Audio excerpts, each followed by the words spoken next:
Bismillahirrahmanirrahim. Assalamualaikum warahmatullahi wabarakatuh. Al-Fatihah ila ruhi sayyidina wa habibina wa syafi'ina Rasulillah Muhammad bin Abdullah sallallahu alaihi wa ala alihi wa ashabihi wa azwajihi wa dzurriyyatihi an dhayya'a lana najati bil jannah wa yaqana bi وأنوارهم وعلومهم ونفعاتهم وبركاتهم في الدين والدنيا والآخرة فجعلنا من حسبهم يرزقنا معبدهم ويتوفنا على سنتهم فيعيشرنا في زمرتهم بالعافية سلاما ثم عباد الأسلام حضرة الإمام أبو عبد الله محمد يوسف السنوسي ثم نسير الشرح شيخ محمد الدسوقي ثم إلى حضرة الوالد نبي عبد الله بن محسن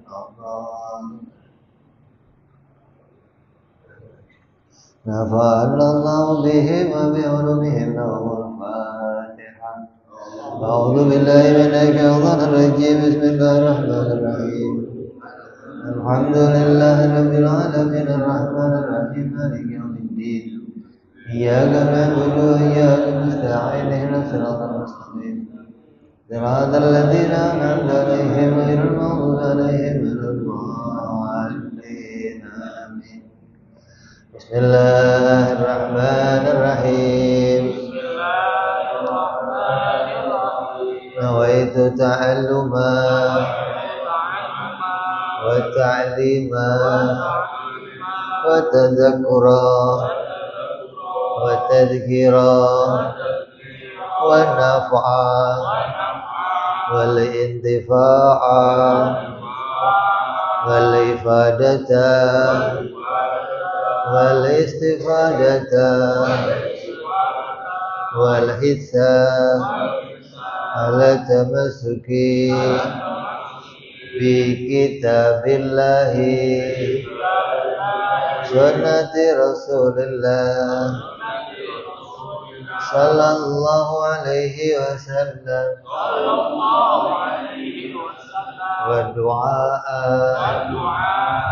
ilal huda والدلالة على الخير ابتغاء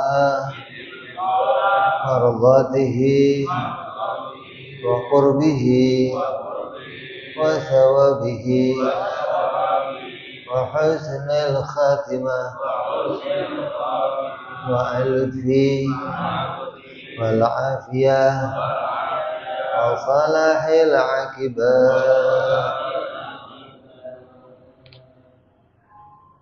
Bismillahirrahmanirrahim. Alhamdulillahirabbil alamin. Wassalatu wassalamu ala asyrafil anbiya'il mursalin sayyidina wa habibina wa syafi'ina wa maulana Muhammadin wa ala alihi wa sahbihi ajma'in. Amma ba'du. Qala musanniful kitab rahimahullah wa nafa'ana bihi wa bi 'ulumihi fid dharain. Allahumma aftah qulubana futuhal 'arifin wa bi hikmatika wansur 'alaina bi rahmatika ya arhamar rahimin.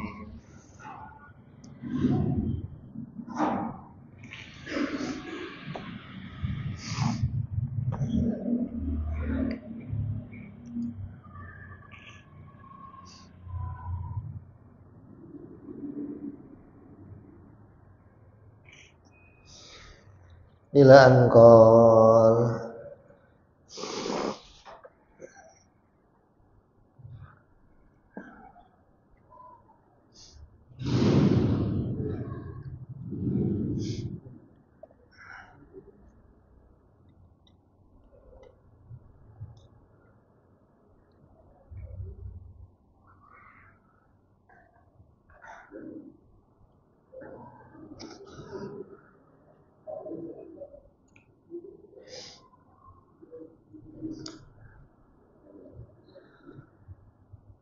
selesai kita membahas tentang istighna. Masuk berapa sifat kemarin?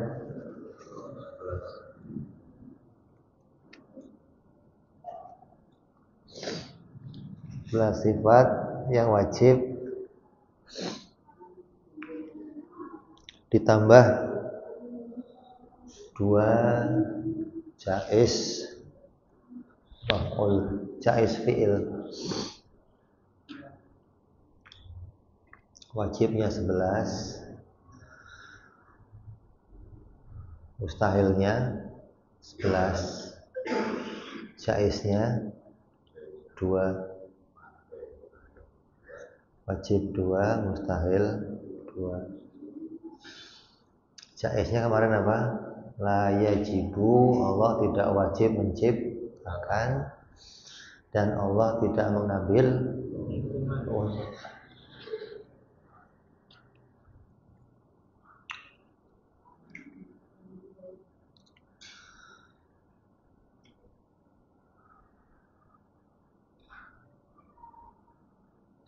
Kemudian lanjut kepada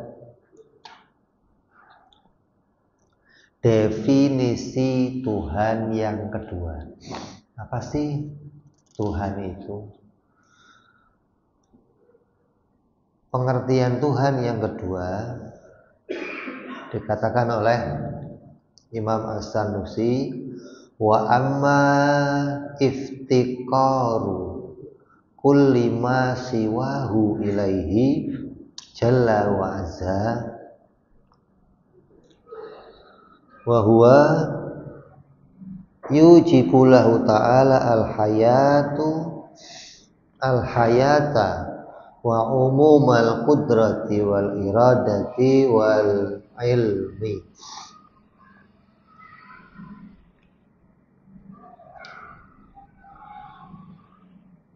Adapun definisi Tuhan yang kedua adalah Tuhan itu zat yang segalanya butuh sama dia.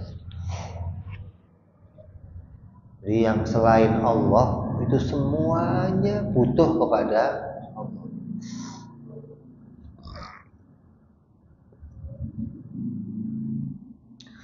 Maka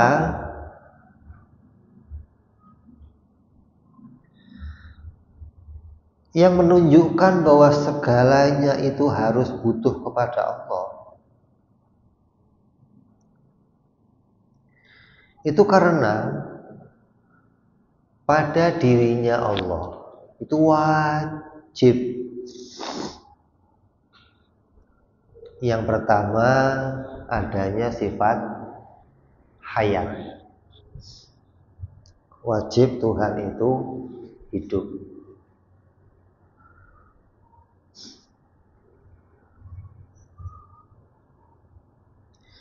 Terus wa umumal qudrati, kekuasaannya atau kemampuannya itu umum pada segala sesuatu.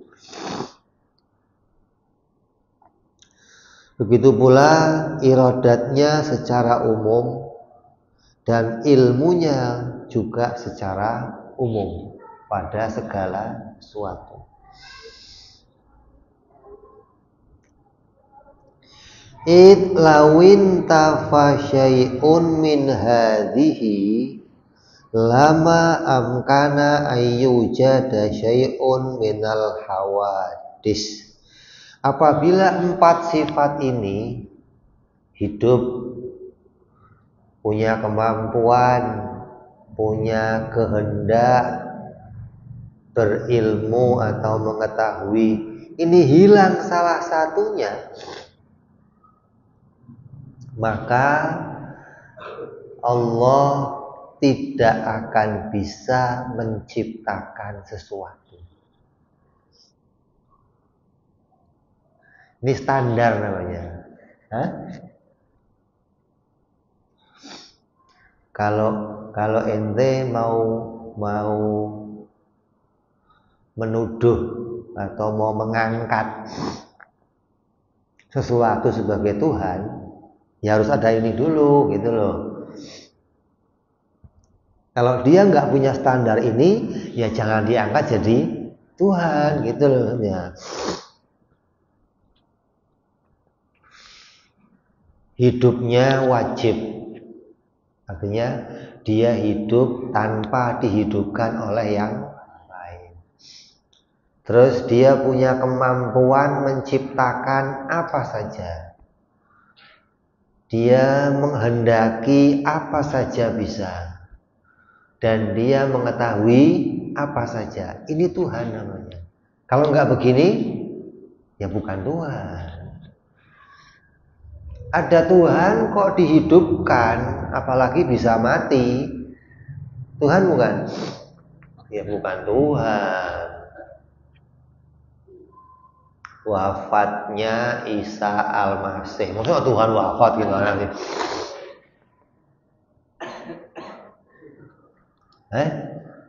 Masa Tuhan kok diperingati kematiannya?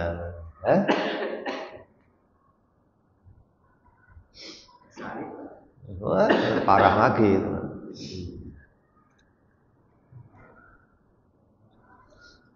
Jadi kalau di dalam ajaran-ajaran Cina, ajaran Manunggaling Gusti, itu Tuhan itu enggak mati, tapi mukso. Tahu nggak mukso itu apa? Hilang. Tuhan kok menghilang? Tuhan menghilang.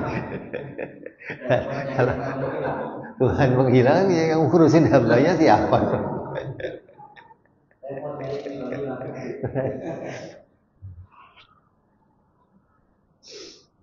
Jadi kita ketika mengatakan Allah sebagai Tuhan, maka kamu harus meyakini bahwa pada dirinya Allah mesti ada 4 sifat ini. Dia mesti hidup, punya kemampuan menciptakan segalanya, berkehendak pada segalanya, dan mengetahui segalanya.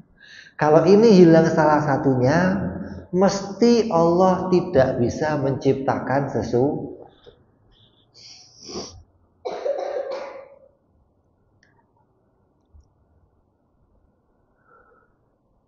Fala yaftakiru ilaihi syai'un. Kalau begitu, dia tidak mungkin lagi menjadi Tuhan. Nah, nggak bisa bikin, berarti nggak ada yang butuh sama dia. Kalau nggak ada yang butuh sama dia, berarti dia bukan Tuhan. Kaifa wa walladhi yaftakiru ilaihi kullu ma siwahu. Bagaimana bisa begitu? Sedangkan segalanya itu butuh kepada dia.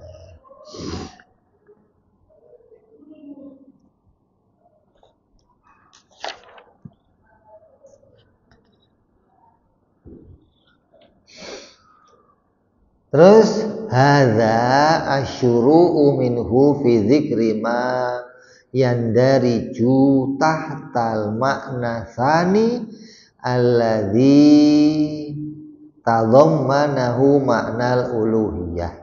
Ini merupakan awal kitab asal di dalam menyebutkan kaidah-kaidah dalam makna yang kedua yang terkandung di dalam makna ketuhanan. Jadi makna Tuhan yang kedua ya ini. Kan kita mendefinisikan Tuhan apa? Tidak butuh kepada segala sesuatu. Yang kedua, segalanya butuh kepada Dia. Itu Tuhan. Itu Tuhan punya 2 pengertian. Yang pertama, Dia tidak butuh segalanya dan segalanya butuh kepada Dia. Yang pertama udah kita jelaskan kemarin. Ini penjelasan makna yang kedua, bahwa segala sesuatu itu butuh kepada Dia.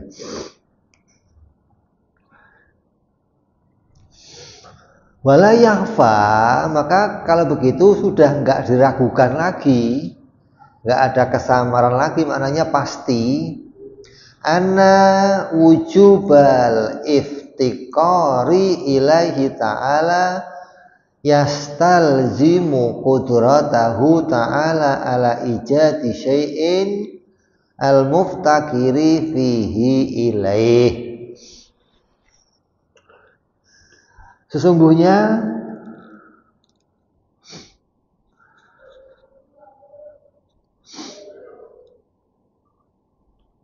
setiap makhluk selain Allah, segala yang selain Allah itu butuh kepada Allah, itu menetapkan bahwa pada dirinya Allah adanya sifat kudrat dalam menciptakan sesuatu yang wujudnya membutuhkan dia.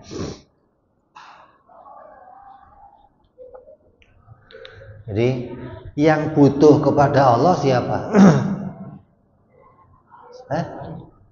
Yang butuh kepada Allah siapa?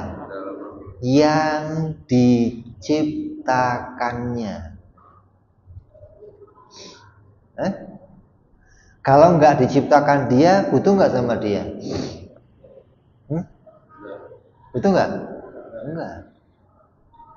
Jadi saya butuh kepada Tuhan. Kenapa? Karena Tuhan yang bisa menciptakan saya.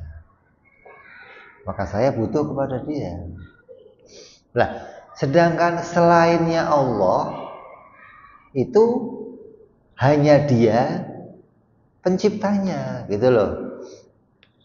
Berarti semuanya butuh kepada dia. Ini nanti pembahasannya pada sifat wahdaniyah. Di sifat ini dijelaskan bahwa yang butuh kepada dia siapa? Yang dia ciptakan. Jadi segala yang diciptakan Allah mesti butuh kepada Allah. Kayak lampu ini nyala, butuhnya sama siapa? Listrik. Butuhnya sama siapa? Listrik. Berarti yang dinyalakan sama listrik semuanya butuh sama listrik. Berarti semua lampu itu butuh sama listrik. Kenapa? Karena hanya listrik yang bisa menyalakannya. Kok ada lampu ngeyel? Saya nggak butuh listrik namanya. Itu lampu ngeyel namanya. Lah kalau kamu nggak butuh listrik, ini mau nyalanya gimana? Oh, saya mau nyala sendiri nggak pakai listrik. Oh, begitu. Ini gambarannya gitu loh. Jadi ketika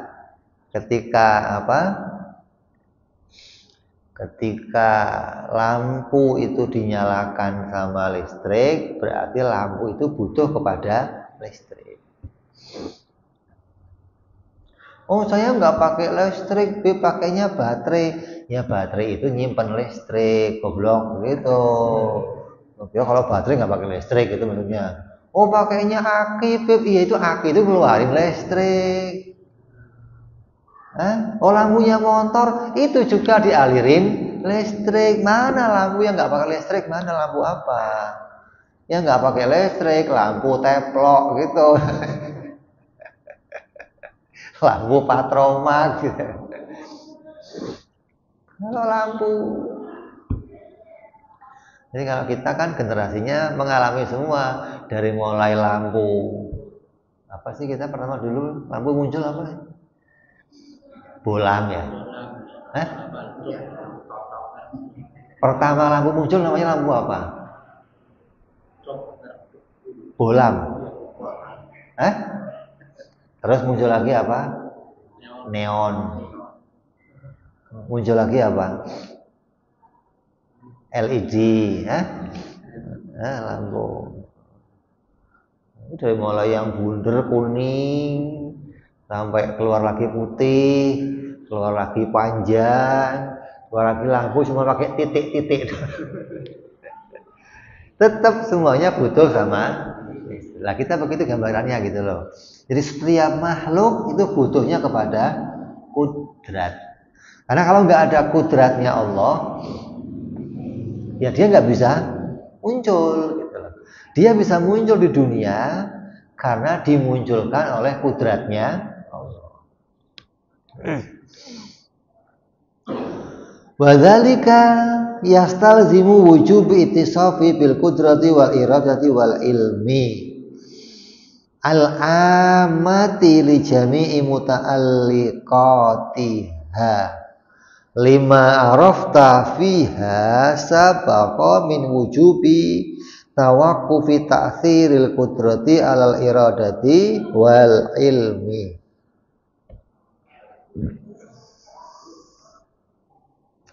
Maka kalau semuanya itu butuh kepada kudrat, berarti juga butuh kepada iradat dan juga butuh kepada ilmu. Kenapa? Karena untuk menciptakan tidak bisa lepas dari tiga ini. Contoh, ada orang punya kemampuan, ada tukang nih, dia punya kemampuan untuk bikin rumah. Tukang, ya kan punya kemampuan bikin rumah. Dia bisa masang bata, bisa bikin cor-coran, bisa ngerek besi segala komplit dah, namanya tukang gitu ya. Nggak cuma ketua masjid plus tukang juga, memang bisa komplit, dia kompletin namanya. Ketika dia punya kemampuan tapi dia nggak punya kemauan, lagi mager namanya. Kira-kira rumahnya jadi nggak? Lah iya dong, gimana sih? Kerjain dong. Males gua. Tar aja lah. Lah kapan jadinya gitu loh. Jadi walaupun punya kemampuan, kalau nggak punya kemauan, nggak bisa kerja. Ada kemampuannya, maunya ada, tapi nggak tahu caranya. Bisa nggak? Ini saya pengen masang besi di sini. Caranya gimana? Nggak ngerti. Kepasang nggak besinya?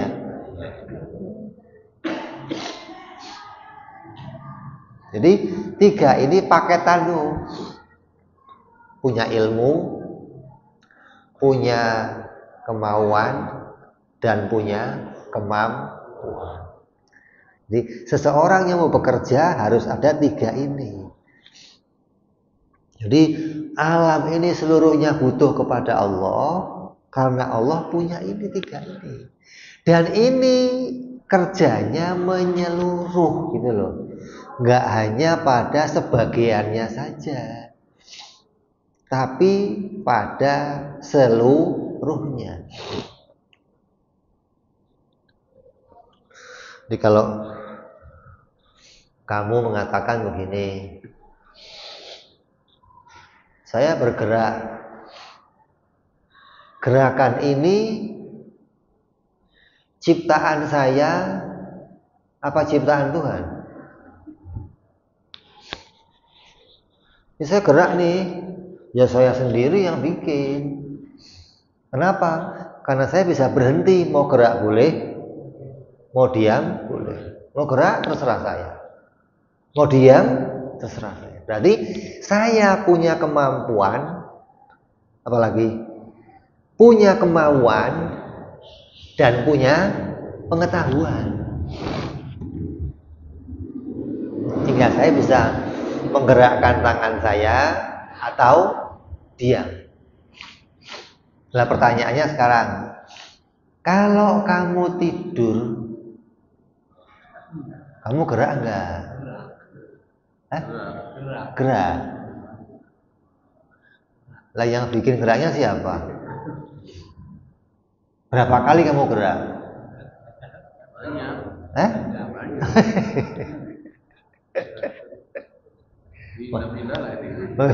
Sampai spray lecek semua.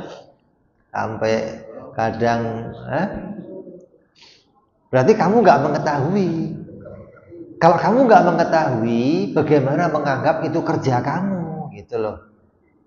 Yang namanya itu kerja kamu harus tahu. Oh, gerak ke kanan sekian kali, ke kiri sekian kali, diam sekian kali, tahu. Nah, kalau nggak tahu, berarti bukan kamu yang ngerjain. Kalau waktu tidur, gerak kamu dikerjakan oleh Allah, diciptakan oleh Allah. Begitu pula gerak kamu waktu melek dong mestinya. Jangan dibagi-bagi. Oh, kalau waktu tidur Tuhan yang kerjain, kalau melek Tuhan lepas tangan gitu. Oh, berarti kerjanya kudratnya Allah nggak menyeluruh gitu loh.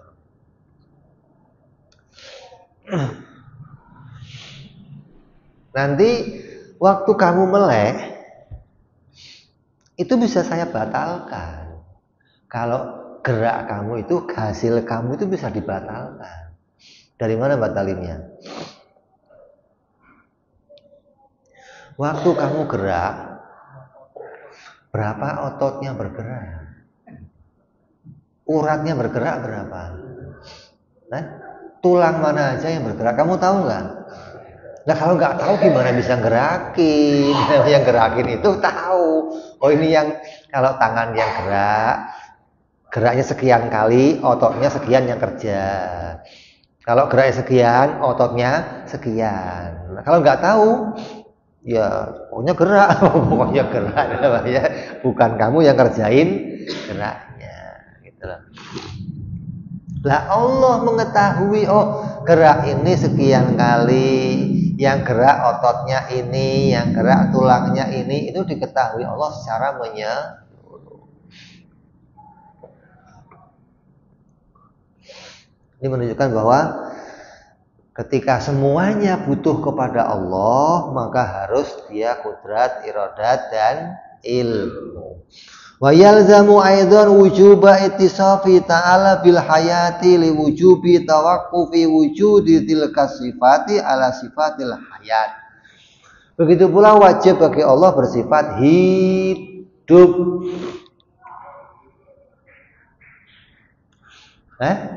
Ada kudratnya, ada kehendaknya, ada ilmunya, tahu, tapi mati gimana? Bisa nggak kerjain? Masa ada ini orang mati ya, tapi pinter. Mana ada orang mati pinter? Ya pinter waktu hidup, kan sudah mati ya.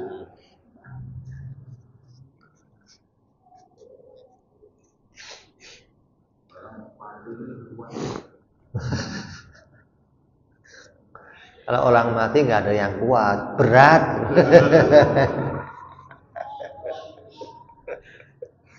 Orang mati itu berat gitu, bukan kuat, bukan. Jadi kudrat, iradat, ilmu nggak bisa lepas dari adanya apa? Hidup. Berarti wajib segalanya butuh kepada Allah, maka pada dirinya Allah harus ada 4 sifat. Hidup, dia kudrat, dia iradat, dan dia ilmu. Terus wa yujibu lahu ta'ala aidan al-wahdaniyata, dan wajib pula bagi Allah yang menunjukkan segalanya itu butuh kepada Allah. Allah wajib padanya esa, satu-satunya Tuhan.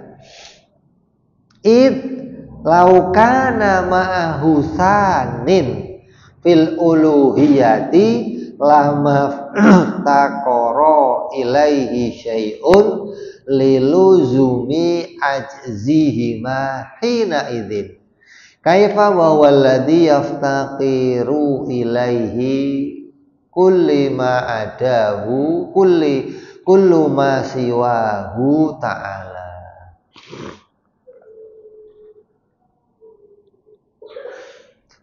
Kenapa kok wajib esa?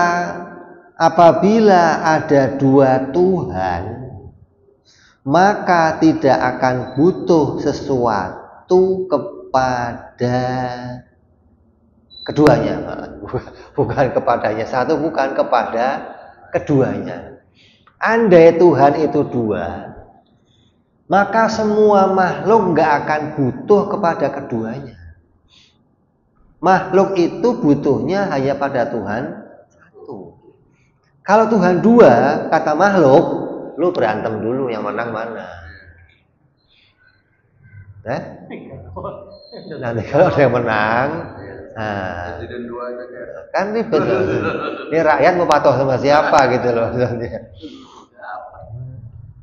Ini dua berantem dulu. Nanti kalau udah ada yang menang, baru saya tunduk gitu loh. Kenapa? Karena kalau dua Tuhan, alam ini nggak akan mungkin tercipta. Andai Tuhan itu dua, alam nggak akan tercipta. Kalau alam nggak tercipta, berarti tidak ada yang butuh sama keduanya. Gitu loh. Bisanya Tuhan itu, bisanya kita butuh kepada Dia karena Dia menciptakan kita. Nah, ketika Dia tidak menciptakan kita, ada nggak yang butuh sama Dia? Listriknya ada, tapi nggak dibutuhkan untuk nyalain lampu. Maka dianggap listrik itu nggak ada, nggak berguna gitu loh. Kenapa? Lalu nggak dibutuhkan. Ketika listrik itu dibutuhkan, kenapa? Oh, ini bisa nyalain lampu. Ketika ada lampu yang nyala, maka dibutuhkan listrik itu. Tuhan begitu. Kenapa ente butuh sama Tuhan? Kenapa? Karena Dia menciptakan saya. Dan yang bisa menciptakan harus satu. Kalau dua, nggak bisa bikin. Pak tiga. Tuhannya orang Hindu berapa?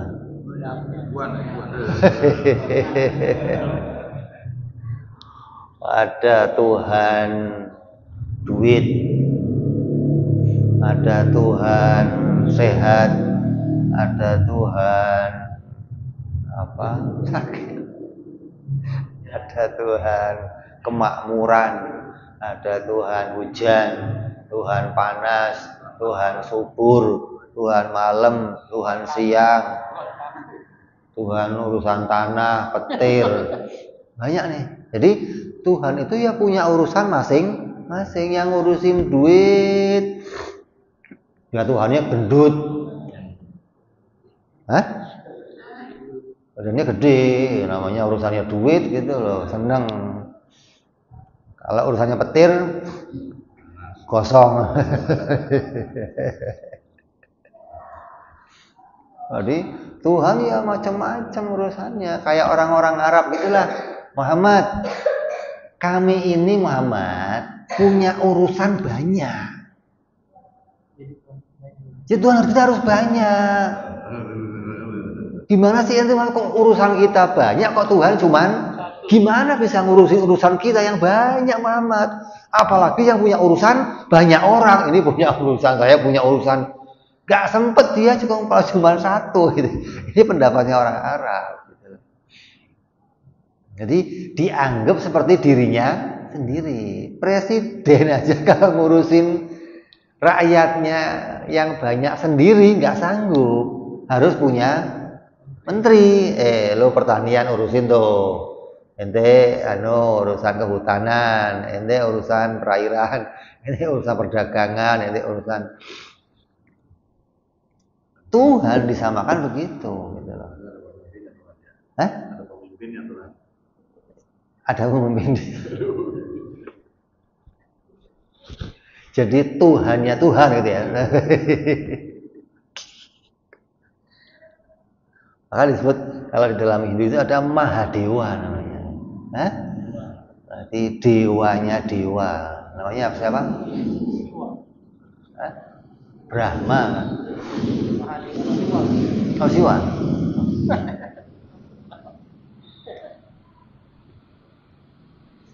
Jadi bawahannya ya dewa banyak gitu, punya kemampuan bikin ini, punya kemampuan. Kita mengatakan kalau Tuhan dua, nggak mungkin alam ini muncul. Ini udah kita bahas dalam sifat wahdaniyah, nggak usah kita ulang lagi maksudnya. Jadi di sifat wahdaniyah udah kita buktikan kalau Tuhan ada dua, nggak akan mungkin muncul alam semesta ini, gitu loh. Gambarannya apa? Ada 2 ekor ayam. Ayamnya berapa? 2. Ayamnya sama-sama betina 2. Terus ayam ini 2 kerjasama mengeluarkan telur 1, bisa nggak? Bisa nggak?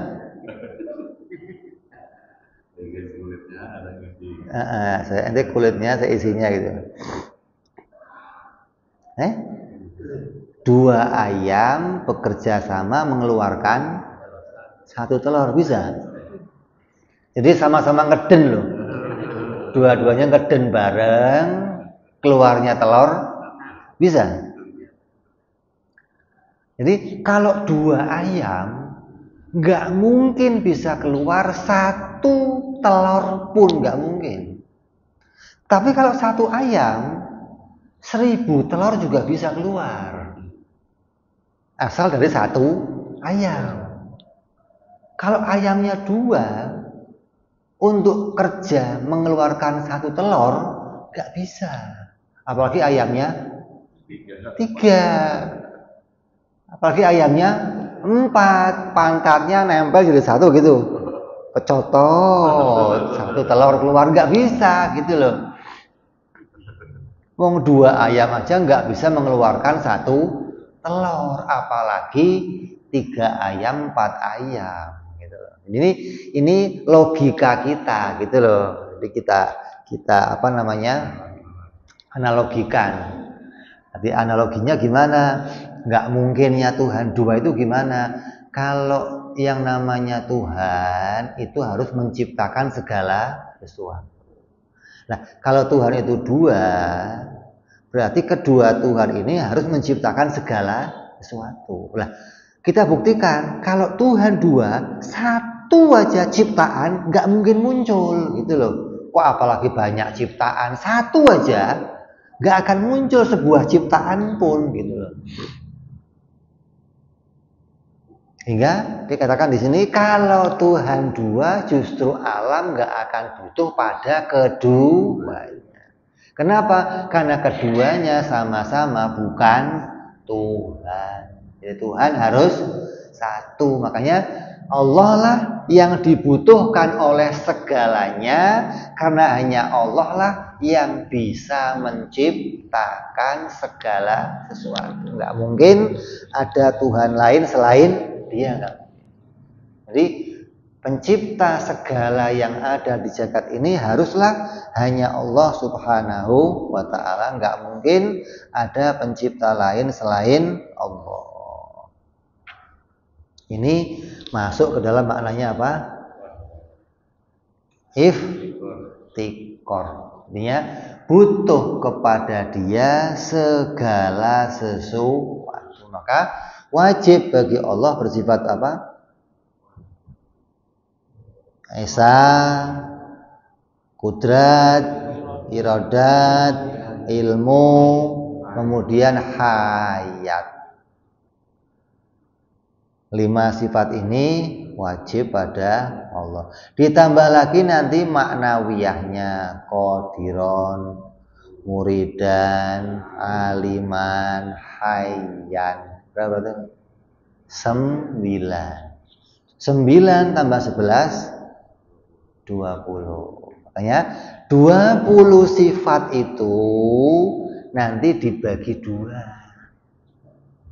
Satu kelompok masuk maknanya istighna, Allah tidak butuh segala sesuatu. Satu kelompok masuk iftikor, segalanya butuh kepada Allah. Jadi kalau kamu kok dari kecil biasa ngapalin Allah wujud kidam bako sampai mutakaliman, tapi nggak pernah ngaji ini, nggak ngerti gunanya buat apa ini. Hah? Ya paling buat ngisi kalau mau maghrib Allah wujud. Apalagi yang baca yang tua-tua wujud kidam. Ada yang baca anak-anak masih semangat, Allah wujud, masih semangat, mending udah yang baca orang tua. Tapi nggak ngerti gunanya buat apa lah. Setelah kamu kaji ini, oh ternyata 20 ini membentuk makna ketuhanan. Dari mana? Dari 20 ini dibagi menjadi dua. Satu kelompok membentuk makna Tuhan tidak butuh pada segala sesuatu. Bagian yang lain membentuk segalanya butuh kepada Allah. Jadi jelas. Jadi 20 sifat itulah yang menunjukkan maknanya ketuhanan. Kalau nggak ngaji ini, kamu nggak ngerti apa gunanya wujud kidam bako itu apa. Tiap hari dikaji, dibaca. Untuk apa wujud kidam bako? Nah dari sini kamu bisa tahu. Maka inilah yang masuk di dalam maknanya apa? Asyhadu. Gitu. Saya bersaksi. Yang kamu saksikan apa? Yang kamu saksikan ya sifat ketuhanan. Saya berani bersaksi bahwa Allah itu Tuhan, dan karena dia itu Tuhan, dia pasti punya 20 sifat. Asyhadunya kamu itu hasil dari kesimpulan, gitu mestinya dong. Bukan asyhadu kamu hasil dari mantra, bukan. Kalau asyhadu kamu bukan kesimpulan, berarti apa? Mantra. Hanya membaca dan ikutan. Pokoknya bapak saya baca, saya ikut baca. Pak Kiai baca, saya ikut baca. Tapi asyhadu itu maknanya apa? Kamu nggak ngerti. Saya bersaksi. Yang kamu saksikan apa? Oh, saya nyaksiin langit bumi, B. Apa langit bumi itu Allah? Hah? Kalau kamu nyaksiin begini, ada papan tulisannya Jakarta, ada panahnya. Apa kamu nyaksiin Jakarta? Nyaksiin apa? Petunjuk. Berarti belum menyaksikan Jakarta, gitu loh. Alam ini menjadi apa? Petunjuk. Lah Tuhannya mana? Tuhannya mana? Ini petunjuknya langit bumi. Nah Tuhannya mana? Lah itu kamu saksikan dengan apa? Hati kamu. Itu dong. Saya bersaksi dan saya meyakini dengan hati saya bahwa Allah itu Tuhan. Ini hasil kesimpulan. Setelah kamu ngaji, oh Tuhan yang mesti wujud kidam bako sampai mutakaliman. Tuhan itu harus nggak butuh segalanya. Tuhan itu harus segalanya butuh Dia. Kalau nggak begitu, bukan Tuhan dia. Itu dong mestinya. Jadi hasil kesimpulan ini kemudian kamu berani mutusin, berani bersaksi gitu. Kalau nggak begini gimana? Berarti kesaksian kamu ikut Apa bahayanya kesaksian yang ikut-ikutan? Hah? Gampang ragu.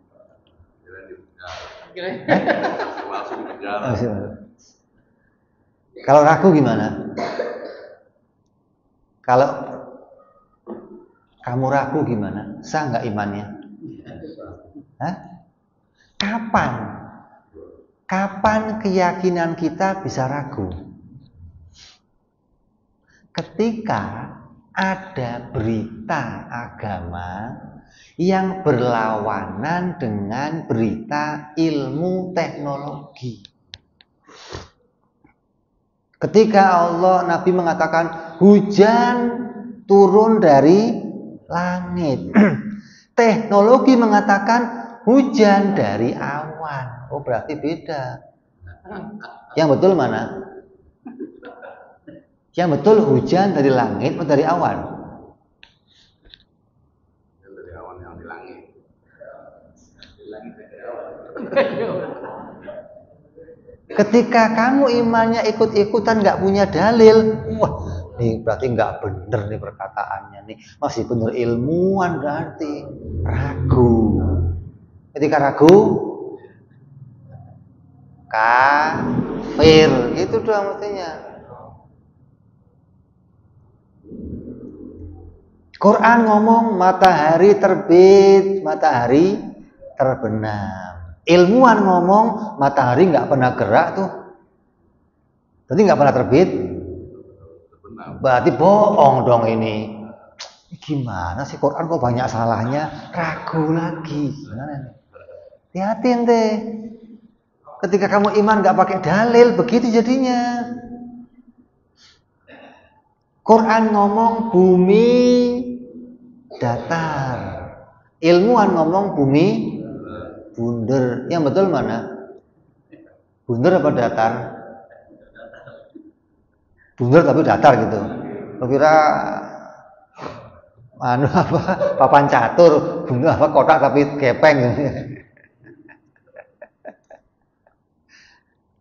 Terus ragu dia, oh jadi Quran nggak bener dong, kok ilmuwan meneliti ini kan hasil kecanggihan alat, nggak mungkin bohong. Berarti nggak cocok sama Quran, Quran salah, ingkar dia sama Quran, jadilah kafir. Ini yang membuat orang ikut-ikutan ragu begitu seringkali, kalah sama ilmuwan dia, kalah sama penelitian, dianggap penelitian lebih benar gitu loh. Nah, gimana kita nggak sampai punya keraguan? Apa kita maksain diri aja? Oh, pokoknya ilmuwan yang salah. Oh, ilmuwan yang salah gimana? Oh, ilmuwan itu justru mau menguatkan agama, kok mau menguatkan Al-Quran, kok malah ente katakan salah, gitu loh. Ini loh bahayanya. Jadi iman yang ikut-ikutan tanpa ngaji, gampang punya keraguan. Ketika ragu, hukumnya iman kamu nggak sah. Kamu sama dengan orang murtad. Walaupun kamu masih pakainya peci, walaupun masih pakai sarung, tapi hukumnya kamu murtad. Ketika di hati kamu ada sedikit keraguan, waduh, jadinya kok begini nih, bener apa enggak ya kayaknya? Kok ilmuwan beda sama Quran, gimana sih? Ya ini.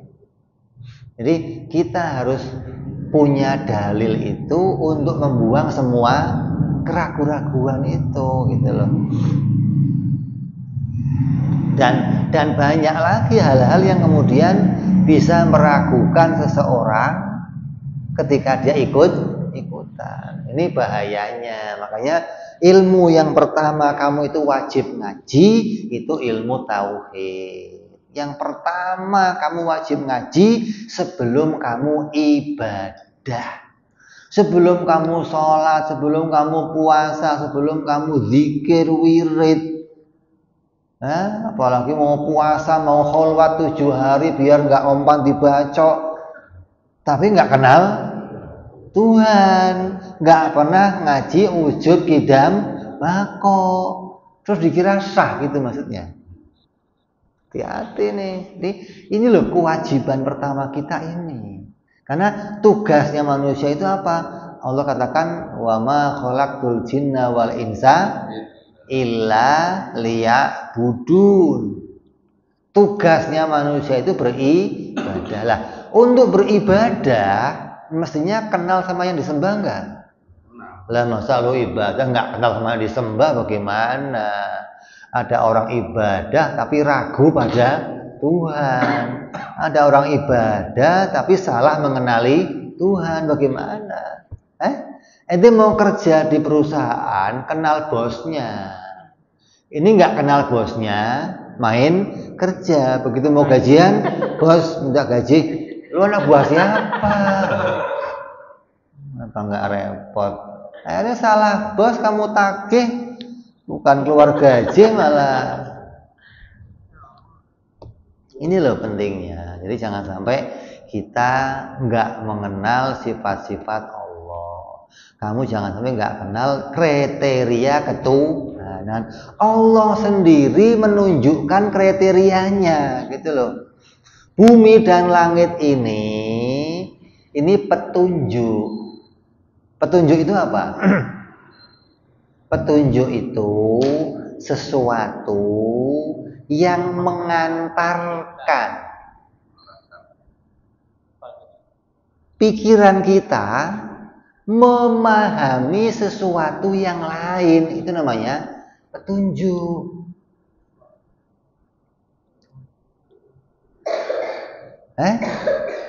Kamu melihat hangus, rumah hangus, pikiran kamu dianterin tadi ada kebakaran. Berarti hangus jadi apa? Petunjuk. Kamu lihat nih, pohon basah, tanah basah, rumah basah. Berarti basah itu menunjukkan apa? Hujannya kamu lihat enggak? Kebakarannya kamu lihat enggak? Lah, langit bumi menunjukkan adanya Allahnya, lihat enggak? Enggak. Jadi kalau ada orang ngomong, ente menyaksikan Allah enggak? Menyaksikan. Mana ini langit bumi? Lah, langit bumi mana ada Allahnya? Begitu loh. Langit bumi ini petunjuk yang menunjukkan pada keberadaan Allah. Ketika kamu sudah ngaji ini, kamu yakin Allah itu mesti ada, pencipta pasti ada, dan pencipta itu pasti yang dia nggak butuh segala sesuatu dan segalanya butuh pada dia, itu pasti Tuhan. Kalau nggak begitu, bukan Tuhan dia. Ini hasil kesimpulan. Jadi ente bisa bersaksi kepada ketuhanannya Allah hasil menyaksikan ini. Kalau enggak, makanya kata Imam Syafi'i apa? Asyhadu itu tidak bisa diganti dengan yang lain. Kata Imam Malik, boleh. Yang penting ente mengatakan Allahu Rabbi, Muhammad Nabi, selesai. Imam Syafi'i, oh enggak bisa. Kalimat asyhadu enggak bisa diganti. Kenapa? Karena itu punya makna mendalam di dalamnya. Ada makna yang khusus yang enggak bisa digantikan kalimat yang lain. Saya bersaksi, gitu loh. Artinya apa? Saya berani menyaksikan, saya berani menjadi saksi kalau Allah itulah betul-betul Tuhan yang menciptakan. Ngomong begini hasil ikut-ikutan apa ilmu? Ilmu. Ikut-ikutan, nggak bisa ngomong begini kamu, gitu loh. Jadi orang yang bisa asyhadu itu mesti orang yang berilmu. Kalau nggak berilmu, nggak akan bisa asyhadu. Nggak akan bisa mengatakan saya bersaksi. Paling saya ikut-ikutan. Bukan saya bersaksi, bukan. Penting ngaji biar kamu ngerti, oh asyhadu kamu itu punya ilmu. Asyhadu kamu itu dibangun dengan ilmu. Bukan asyhadu dibangun dengan ikut-ikutan. Makanya ini kita sampai kepada makna ketuhanan yang kedua, bahwa makna Tuhan yang pertama, dia tidak butuh segala sesuatu yang memasukkan 11 sifat yang wajib. Yang kedua, segalanya butuh kepada dia, memasukkan 9 sifat. Jadi berapa? 20 sifat. Jadi 20 inilah yang kemudian membentuk makna ketuhanan. Ya. Nah, kita sambung besok, tinggal bahas yang masuk dalam perkara jaiz. Karena jaiz yang maf'ul udah kita bahas, masuk ke dalam maknanya istighna. Tinggal bahas jaiz yang fi'il udah kita bahas, tinggal bahas jaiz maf'ul, yaitu tentang hudusul alam bi asrihi dan la ta'thira li kulli syai'in minal kainati bi quwwatihi wa bi tab'ihi insyaallah. Ini yang panjang nanti nih. Wallahu a'lam bissawab. Wa ila hadratin nabi. Al-Fatihah. A'udzu billahi minasyaitonir rajim. Bismillahirrahmanirrahim. Alhamdulillahi rabbil alamin arrahmanir rahim maliki yaumiddin. Iyyaka na'budu wa iyyaka nasta'in ihdinas siratal mustaqim. Siratal ladzina an'amta 'alaihim ghairil maghdubi 'alaihim waladdallin. Amin. Ya Rabbana i'tarafna bi anana i'tarafna wa anana asrafna ala ladha ashrafna fatub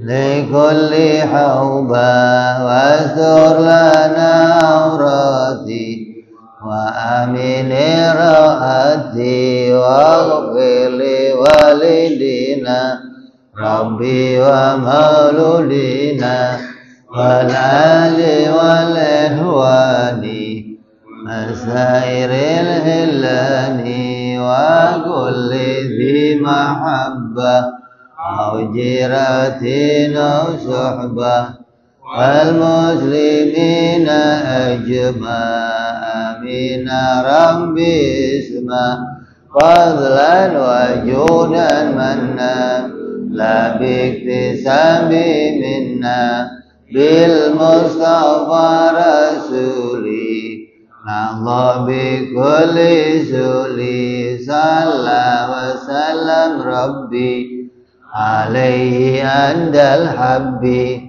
wa alihi wa sahbihi dada ta'si suhbi walhamdulillahi bad'i wa tanahi hana rabbika rabbil izzati amma yasifun salamun alal mursalin walhamdulillahi rabbil alamin. Assalamualaikum warahmatullahi wabarakatuh.